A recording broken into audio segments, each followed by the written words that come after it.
नाम ही एक सहारा मेरे बनवारी गोपाल। मैंने छोड़ दिया जग सारा, मैंने छोड़ दिया जग सारा मेरे बनवारी गोपाल। हाँ मेरे बनवारी गोपाल। तेरा नाम एक सहारा, तेरा नाम एक सहारा मेरे बनवारी गोपाल। हाँ मेरे बनवारी गोपाल।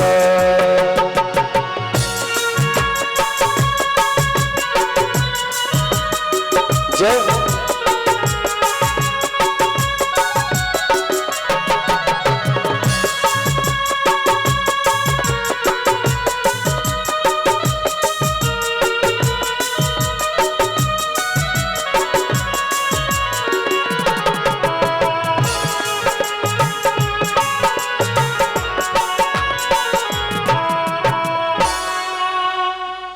गजाननं भूतगणाधिसेवितं कपितजम्बूफलचारुभक्षणं उमासुतं शोकविनाशकारिकं नमामि विघ्नेश्वरपादपङ्कजं।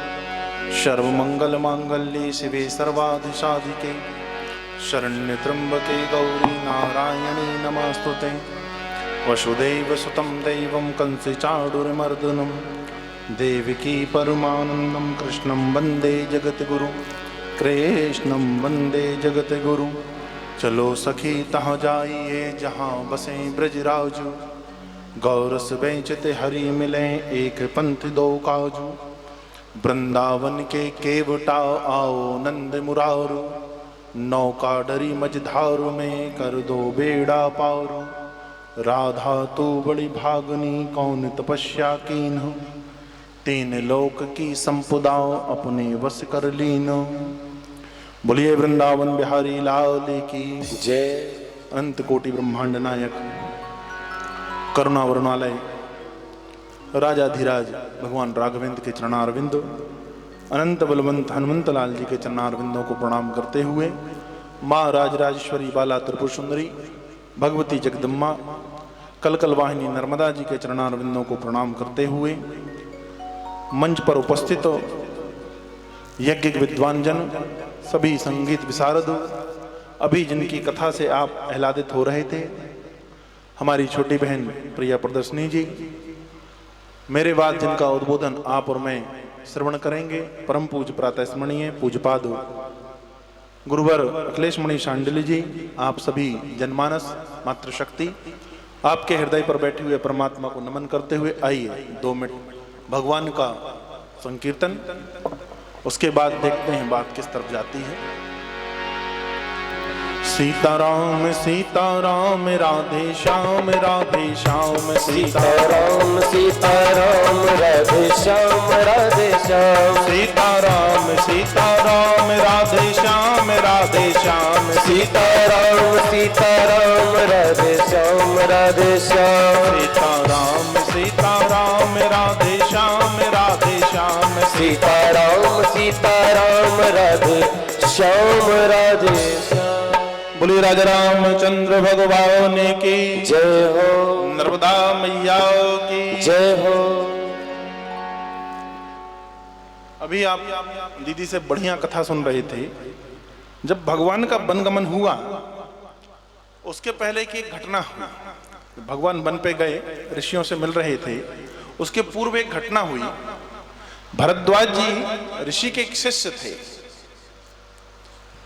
सतनंद जी महाराज। अब वो छोटे बालकाल पर ही गुरुकुल में चले जाते थे बालक लोग, वो भी चले गए, बालक थे।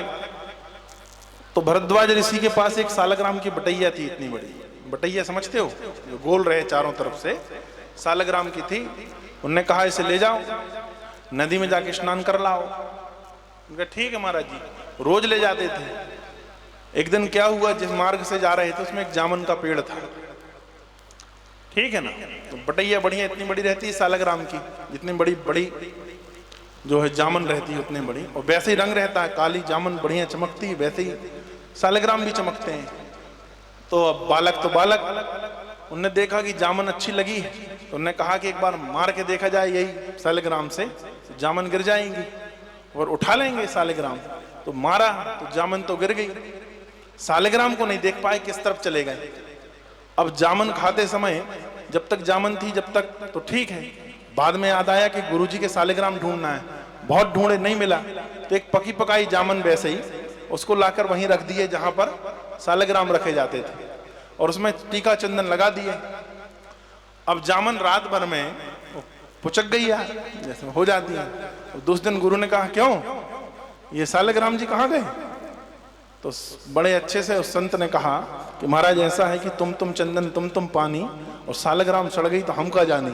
कहा दिन भर पानी तुम चढ़ाते हो और उसमें चंदन तुम लगा रहे हो, सालग्राम सड़ गए तो हम क्या जाने। हाँ गुरु जी बड़े नाराज, उन्होंने कहा भगो यहाँ से, जब तक हमारे भगवान ढूंढ कर नहीं लाओगे तब तक आना नहीं।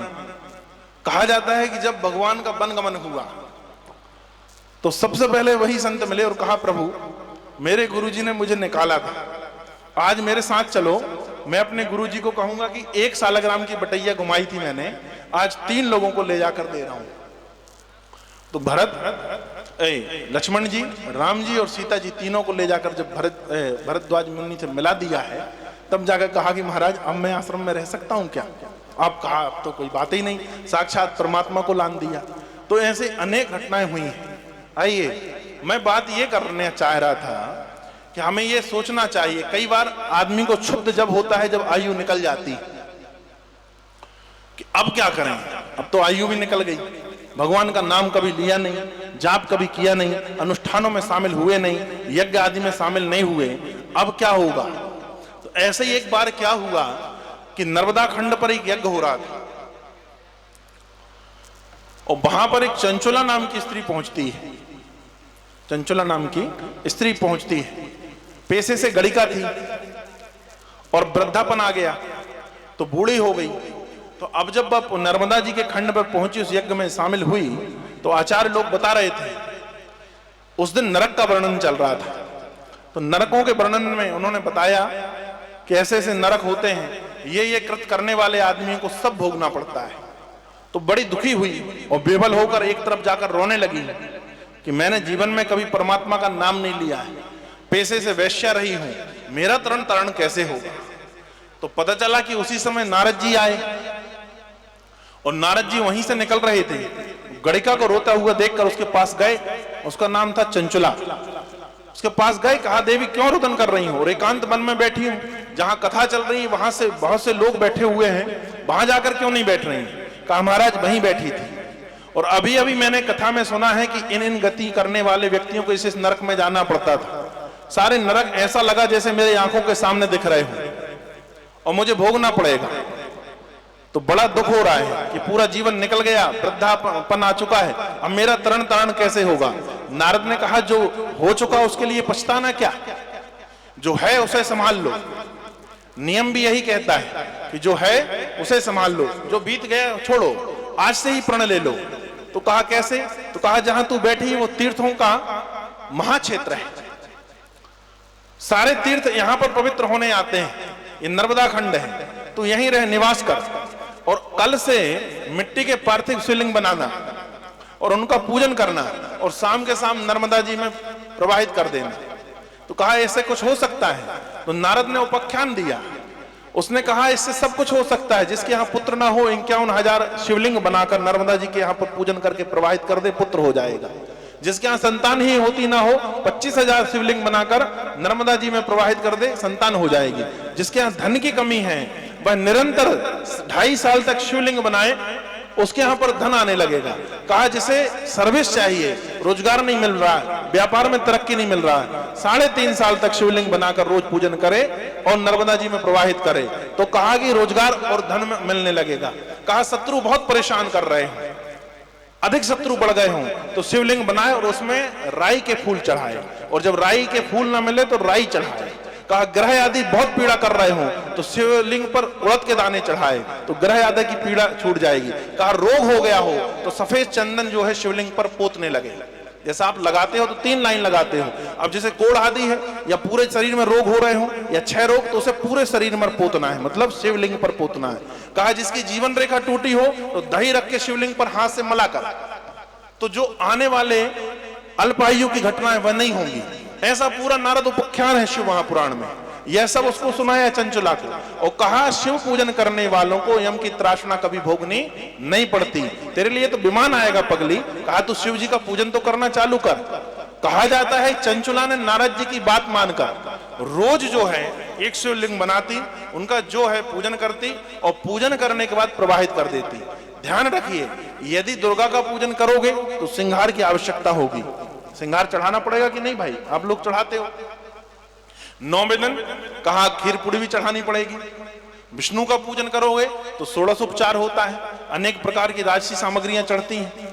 पर महादेव का पूजन ऐसा है कि आप 1 लोटा जल चढ़ाओ और ऐसा मंत्र है कि सब कोई बोल सकता है। गाल हिला के दोबारा बोल दो बम बम बम बम बम, इतने में प्रसन्न हो जाता है, कुछ और बोलने की आवश्यकता नहीं।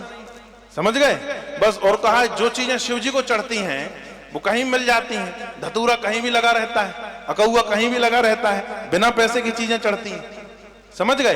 और महादेव तो बड़ा अलग देवता है, वो प्रसन्न जल्दी हो जाता है। अनेक चीजें चढ़ाने के बाद प्रसन्न ना हो, और कहा छोटी छोटी चीजों में प्रसन्न हो जाए। शिव महापुराण में एक वृतांत आता है कि एक चोर था और गजब चोरी करता, रोज चोरी करता। धीरे से उम्र बढ़ी, विवाह हो गया और पत्नी आ गई। पत्नी समझदार थी, मैं समझ गई कि ये चोर है क्योंकि रात में रोज जाता है और सुबह सुबह कुछ ना कुछ लेके आता है। तो एक शिवरात्रि पड़ी, पहली बार शिवरात्रि पड़ी विवाह के बाद। उसने कहा स्वामी ऐसा है कि आज जब वो चोरी को जाने लगा तो उसका हाथ पकड़ लिया। कहा आज मत जाओ। कहा क्यों? कहा इसलिए मत जाओ कि आज शिवरात्रि का दिन है, कल सुबह से शिवरात्रि का पूजन चालू हो जाएगा, तो कहा आज चोरी मत करो।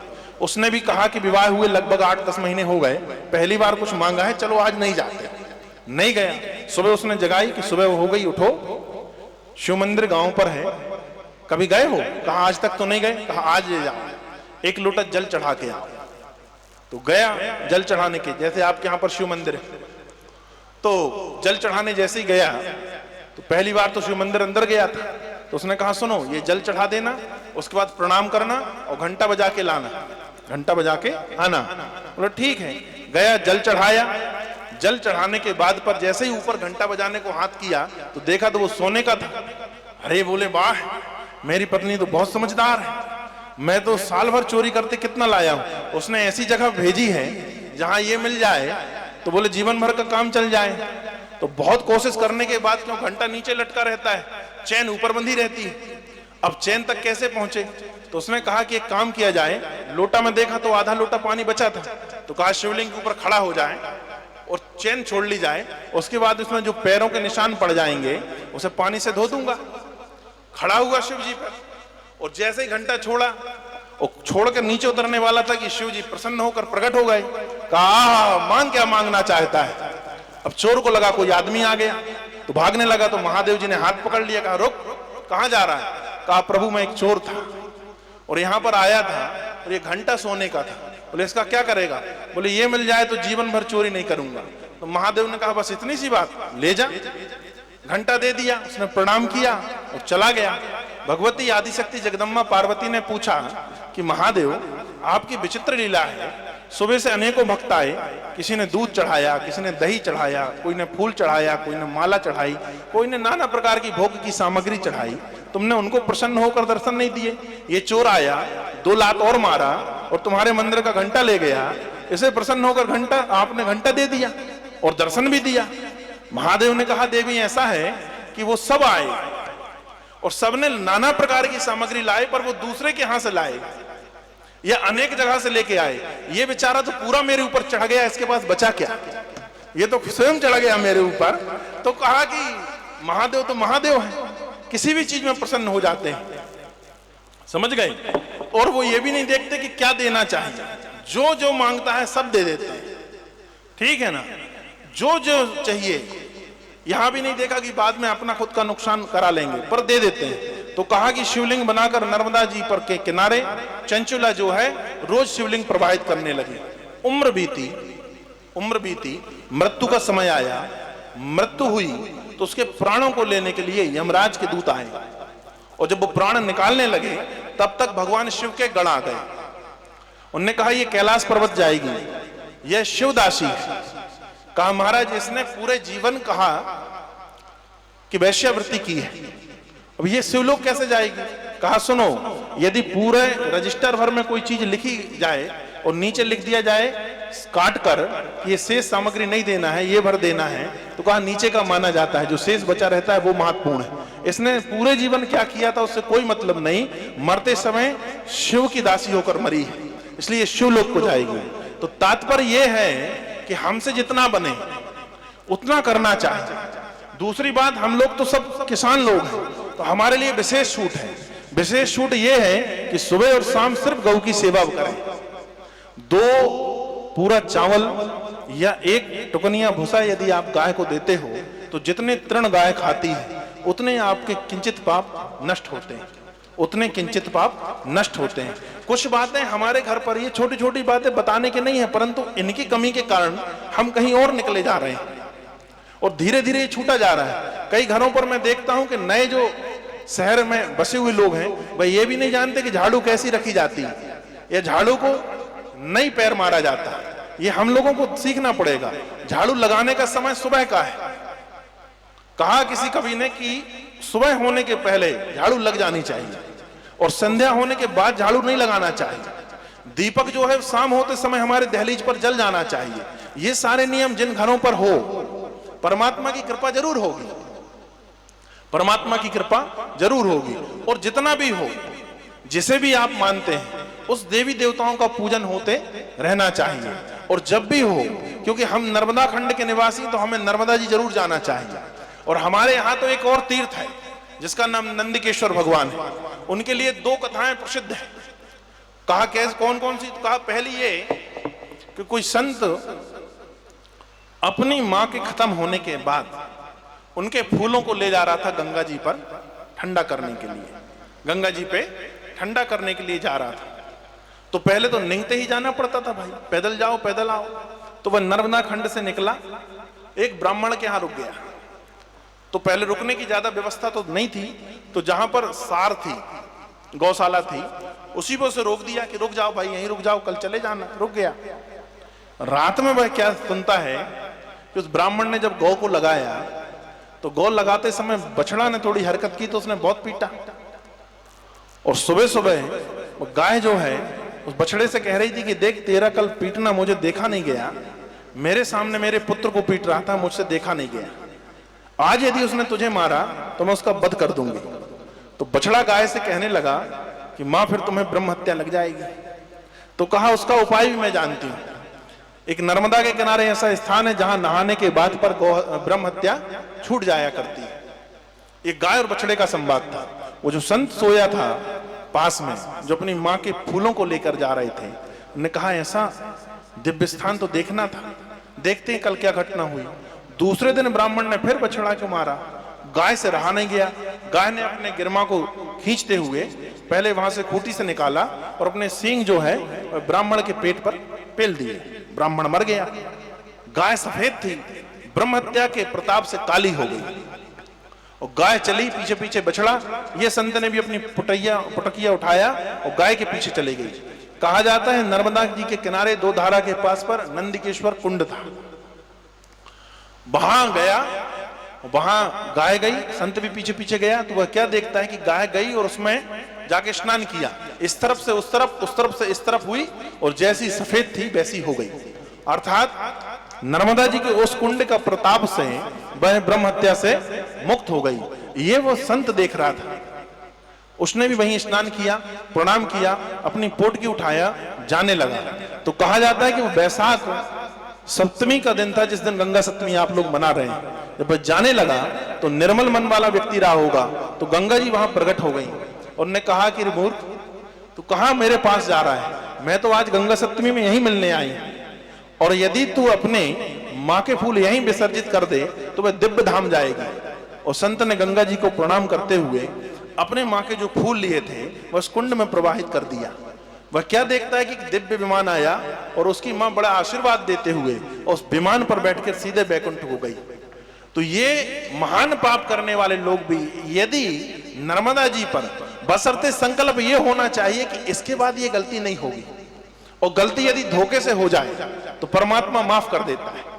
ईश्वर के सामने आप खड़े हो जाएं कान पकड़ के कि परमात्मा ये गलती हो गई, अब ऐसा अपराध नहीं होगा, एक बार माफी दे दो तो दे देगा। लेकिन ऐसा नहीं कि भाई गलती करो और जाके नर्मदा नहाओ, फिर गलती करो फिर नर्मदा नहाओ, तो ये तो बेईमानी हो जाएगी, ये तो बेईमानी हो जाएगी। और दूसरा ये याद रखना चाहिए, एक वृत्तांत और आता है उसको बताऊंगा, पर ये सुनो कि हमें और आपको जो है वो भजन जरूर करना चाहिए। तुम यदि समझो कि बिना भजन के तर जाओगे तो नहीं तर पाओगे। संतों ने बहुत अच्छा कहा कि अनाड़ी दुनिया भजन बिना कैसे तरे, अनाड़ी दुनिया भजन बिना कैसे तरे। आठाना को नरियल लेकर रूठे देव मनाई। भाई हम लोगों के यहाँ प्रथा है, उन्होंने कहा क्या हो गया, तो कोई गुनिया पंडा ने बता दिया कि खीरमाई रूठ गई, तो क्या करते हो, एक नरियल ले जाके चढ़ा देते हो। तो कहा कि आठाना का नरियल लेकर रूठे देव मनाई, और पूछ नीच सब देवों को देकर भेली हिलमिल खाई। अनाड़ी दुनिया भजन बिना कैसे तरे। पूरा भी चढ़ा के नहीं आते, उसे बकायदा फोड़ोगे और जी के नाम पर इतना चढ़ा दोगे, या बूझ नीच के पैर पड़ लोगे, नारियल तुम लोग खा लोगे, ठीक है ना। जियत माँ बाप की पूजा न करे, मरे बाद पछताई, और रूखे सूखे टुकड़ा देकर कौओं को बाप बनाई। अनाड़ी दुनिया भजन बिना कैसे तरह। जीते में माँ बाप को रसगुल्ला खिला दो, मिठाई खिला दो, तो बाद में 13वीं में ब्राह्मणों को खिलाने की आवश्यकता नहीं रहेगी। उन्हें तृप्त करके जाने दो, तो फिर जो है पुरखों को न्योतने की आवश्यकता नहीं रहेगी। लेकिन हम लोग क्या करते हैं, इन लोगों को जीते में पानी नहीं देंगे, मरने के बाद में बड़ा यहां से लेके गया जी तक पिंडदान करते हुए फिरोगे। बात सही है कि नहीं? जबकि ये तुम्हारे देवता है, क्योंकि इन्हीं ने तुम्हें पैदा किया है, तो साक्षात पहले देवता तो ये है, और आपकी सारी सामग्री में माँ बाप का पहला हक है। फिर कहा कि पंचमी के दिन हम लोग क्या करते हैं, तो कहा कि नांग पूजने जाते हैं। आप लोग भी जाते हो कि नहीं? अनाड़ी दुनिया भजन बिना कैसे तरह। तो हम लोग नांग पूजने जाते हैं, और नांग को क्या करते हैं, नांग को दूध चढ़ाते हैं या दूध पिलाते हैं। जबकि नियम यह है कि चढ़ाने का नियम था, नांग को दूध चढ़ाने का नियम था। जो पढ़े लिखे लोग वो जानते हैं कि नांग कभी दूध पीता नहीं, और पी लेगा तो मर जाएगा।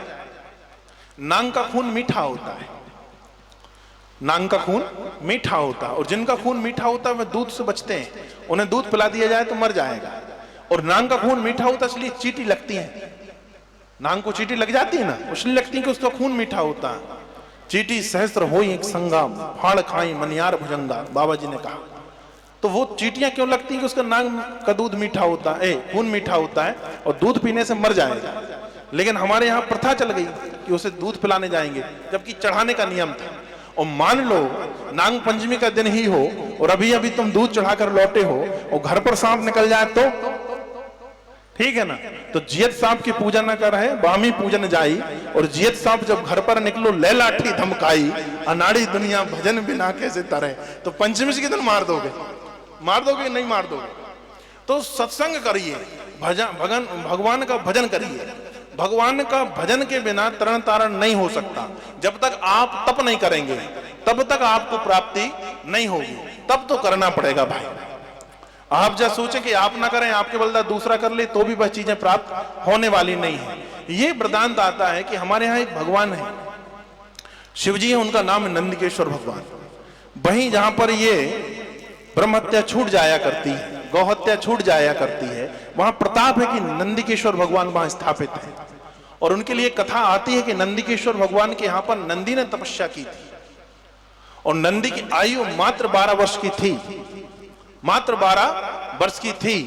तो उसे किसी ज्योतिषाचार्य ने देखकर उसके माता पिता को बता दिया कि इसकी अवस्था सिर्फ 12 वर्ष की है और ये 12 वर्ष में मर जाएगा। तो पिता बड़ा चिंतित हुआ। तो कहा जाता है कि कोई संत मिल गए, उन्होंने कहा इसे मुझे दे दो, ये नहीं मरेगा, ये मैं ले जाता हूं। और नर्मदा किनारे ले आए, और नर्मदा किनारे लाकर उसे कहा कि यहाँ शिव जी का स्थापना करके और शिवलिंग में पूजन करना प्रारंभ कर दो। कहा जाता है उसने जैसा संत ने विधान बताया वैसा एक शिवलिंग स्थापित किया। वो पाषाण के थे, पत्थर के थे, और नर्मदा जी के किनारे स्थापित करके उनका नित्य पूजन अभिषेक करने लगा। धीरे धीरे समय बीता, 12वां साल आया और मृत्यु का दिन आया, और यमराज जब उसे लेने आए तो कहा जाता है कि वह ब्राह्मण पुत्र उस समय भगवान का अभिषेक कर रहा था, और जब यमराज उसे पकड़कर खींचने लगे तो महादेव प्रकट हो गए। महादेव ने कहा ये मेरे पूजन कर रहा है। यमराज ने कहा कि महाराज इसकी मृत्यु का समय हो गया है, 12 साल की इसकी अवस्था है। कहा इसने नर्मदा खंड पर शिव की पूजा की है और बड़े भाव से किया है, तुम्हारा रजिस्टर लाओ, कहाँ लिखी इसकी मृत्यु। तो दिखाया यमराज ने, ये लिखी। तो वहां महादेव ने इतने गोले लगा दिए कि ये सब जब खत्म हो जाए तब लेने आना। बाद में वह शिव जी के चरणों पर पड़ गया। शिव जी के चरणों पर पड़ने पर शिव जी ने कहा मांग क्या मांगना चाहता है? तो कहा महाराज मैं आपके साथ ही रहना चाहता हूं। तो कहा, तो वही ब्राह्मण कुमार बाद में नंदी हुए और वह धाम बना नंदिकेश्वर।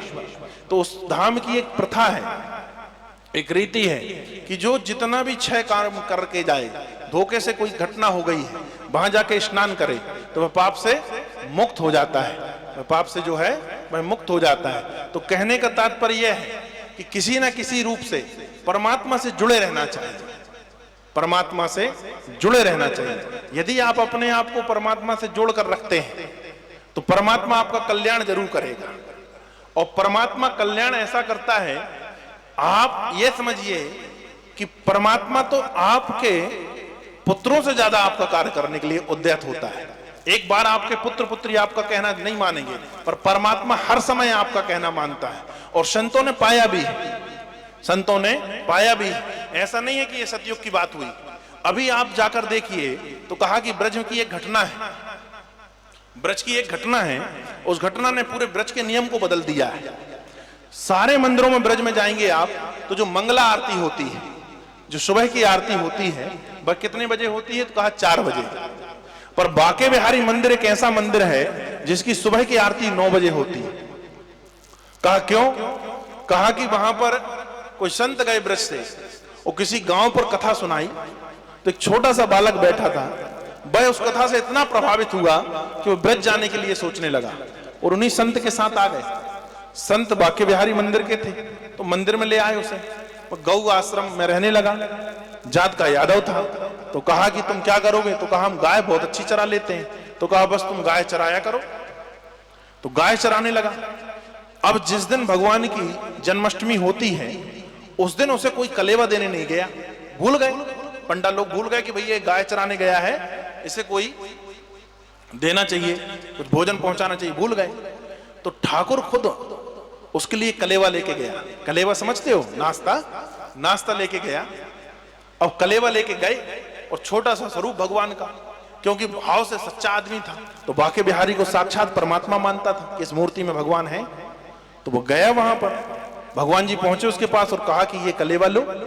तो उसने बड़ा नाराज हुआ, बोले तुम्हें आना पड़ा, मोटे मोटे पंडा क्या कर रहे हैं, खा पी के वहां बैठे, हजारों लोग सेवा में लगे, तुम जंगल तक आए। अरे बोले वो सब मेरी तैयारी कर रहे हैं, आज मेरा जन्मदिन है ना, मैं खुद लाया।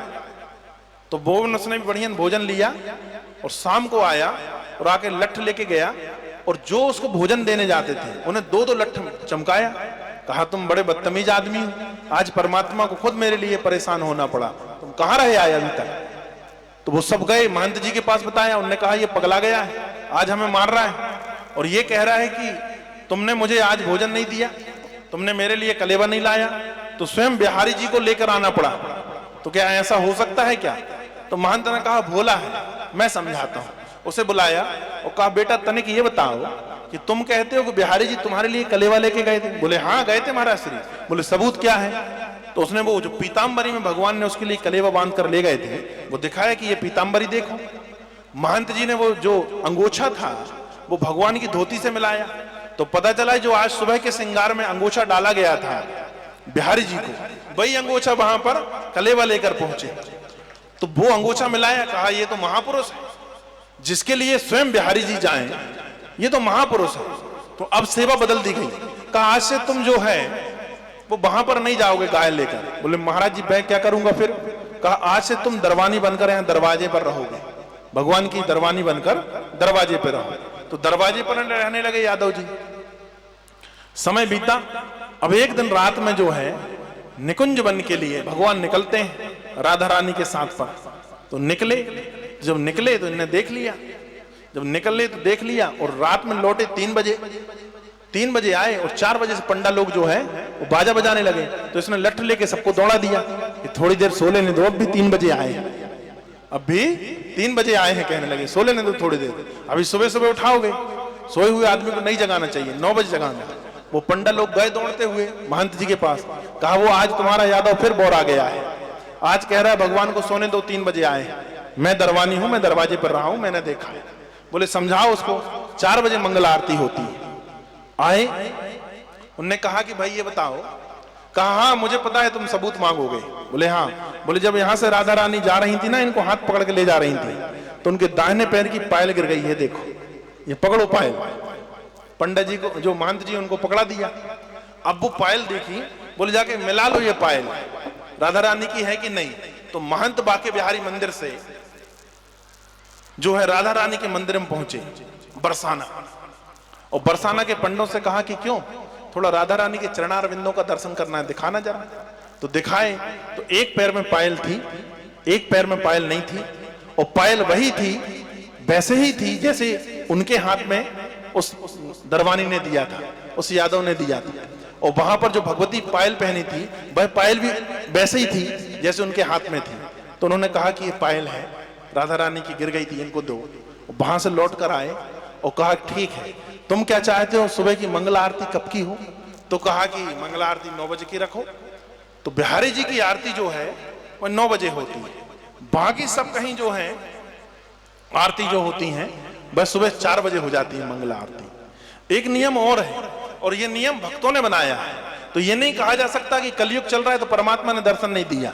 अभी की बात है, 500 साल हुए होंगे, 500 साल मुश्किल से 500 साल की घटना है जगन्नाथ माधवाचार्य की, जगन्नाथ स्वामी की, जब राजतंत्र था, राजा था। तो अब जब जगन्नाथ जी जाएंगे तो जगन्नाथ ऐसा देवता है जिसे सारे देवताओं में सबसे ज्यादा भुक्कड़ माना जाता है, सबसे ज्यादा भूखा देवता है जगन्नाथ स्वामी।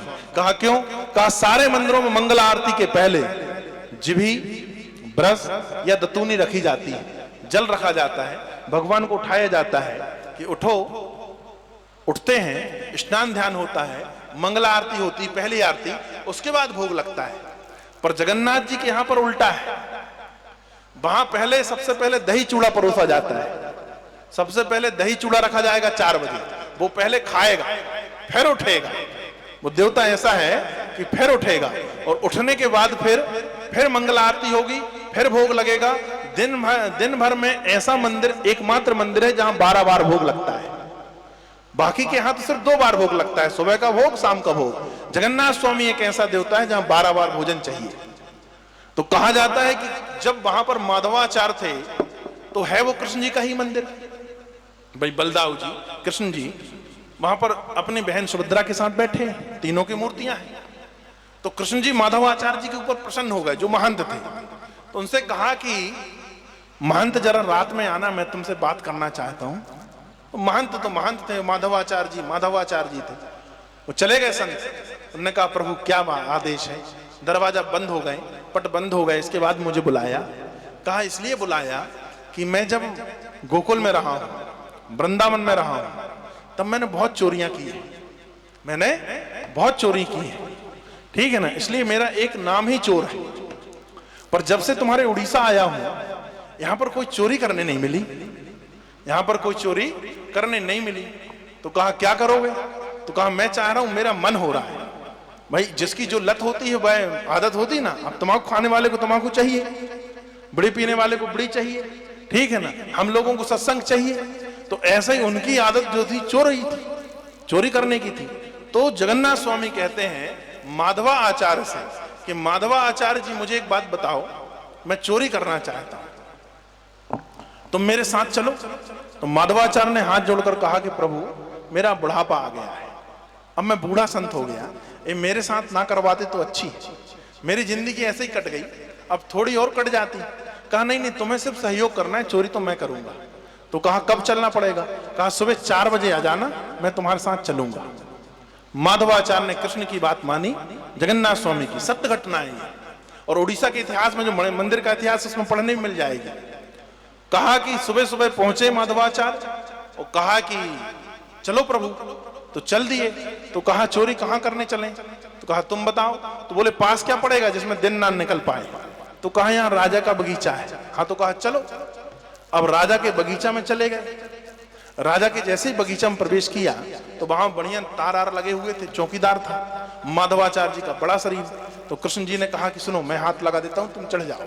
तो माधवाचार्य को पहले चढ़ाया, फिर खुद चढ़े। और माधवाचार्य जी से कहा कि सुनो, मैं तो चोरी करता ही रहा हूं, तुम भी थोड़ी थोड़ी चोरी सीख लो। तो माधवाचार्य ने कहा कैसा करना पड़ेगा प्रभु? तो कहा ये बताओ पहले चुराना क्या है? तो माधवाचार्य ने कहा तुम जो कछु कहो हम वही चुरा लें। तो कहा कटहल बहुत अच्छे लगे, तो कटहल चुरा लो। तो माधवाचार्य को कृष्ण ने नीचे से ऊपर चढ़ा दिया। अब बेचारे झाड़ के ऊपर चढ़ गए, बूढ़ा आदमी, मोटा आदमी, बड़े मुश्किल में चढ़ पाए। तो कहा आप कटहल छोड़ो। तो माधवाचार्य ने कभी चोरी नहीं की थी, तो वो कृष्ण नीचे खड़े थे। तो उनसे पूछते हैं कि ये बताओ कौन सा वाला टोरू, बड़ा वाला या छोटा वाला? तो कहा बड़ा वाला टोरो, चोरी करने आए तो बड़ा कटहल टोरो। तो तोड़े तो कटहल नीचे गिरा, उसकी आवाज हुई। तो वो जो चौकीदार था बगीचे का, वो बगीचा 600 एकड़ में है। वो बगीचा जो है वो 600 एकड़ में है, वो राजा का बगीचा था। तो उसमें जब कटहल नीचे गिराए इन्होंने 2-3, तो चौकीदार आ गया। तो चौकीदार लेके आया बांस और कहा बूढ़ा हो गया और संत हो गया और सुबह सुबह हो गया और तू कहने लगे कटहल चुरा रहा है। तो अब संत ऊपर और नीचे से बांस बोल के नीचे उतर, नीचे उतर। अब माधवाचार्य आजू बाजू देखें जब तक कृष्ण जी वहां से गोल हो गए, भगवान वहां से भाग गए। तो वो कहता है क्या देखता है बे? जो चौकीदार आया उसने कहा नीचे उतर, आजू बाजू क्या देखता है?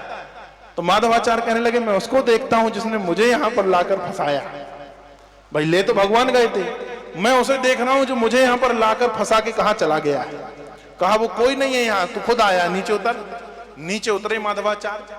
अब वो चौकीदार ने दोनों हाथों में रस्सी लपेटी और रस्सी बांधी दोनों हाथों माधवाचार्य को, जबकि महान संत हुए माधवाचार्य। दोनों में रस्सी बांधी और रस्सी बांध कर कहा कि सुबह होने दे, मैं तुझे राजा के दरबार ले चलता हूं। माधवाचार्य ने कहा कि जहां ले चलना हो वहां ले चलना भाई, अब चोरी करते हुए तो पकड़ा गए।